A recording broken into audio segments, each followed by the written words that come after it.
মক্কার মসজিদকে, কাবাকে আল্লাহ সুবহানাহু ওয়া তাআলা মসজিদে হারাম বলতেছেন। মদিনার মসজিদকে হাদিসে হারাম বলা হয়েছে, মদিনাকে হারাম বলা হয়েছে।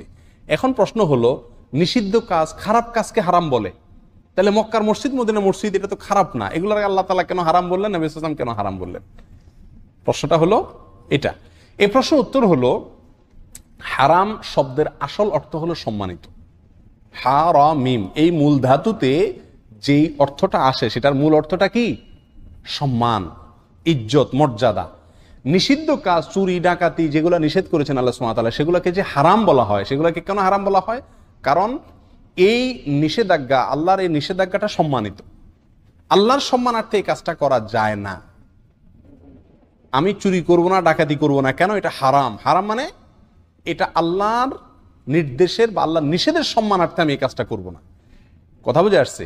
তাহলে ওই কাজটা যে আমরা করি না, নিষিদ্ধ কাজটা, সেটাকে হারাম বলা হচ্ছে, অর্থাৎ ওই নিষিদ্ধ কাজের গণ্ডিতে না যাওয়াটা আল্লাহর সম্মানার্থে, সেই দিক থেকে ওটাকে কি বলা হয়? হারাম বলা হয়।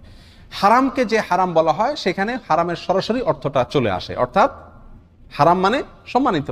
আরেকটা পয়েন্ট আছে, সেটা হলো যে মক্কার এরিয়াতে যারা প্রবেশ করে উমরা এবং হজের উদ্দেশ্যে, বিশেষ করে তাদের জন্য অনেক কাজ নিষেধ হয়ে যায় না? শিকার করা নিষেধ, অনেক কাজ করা নিষেধ, অথচ অন্য শহরে সেগুলো কি না?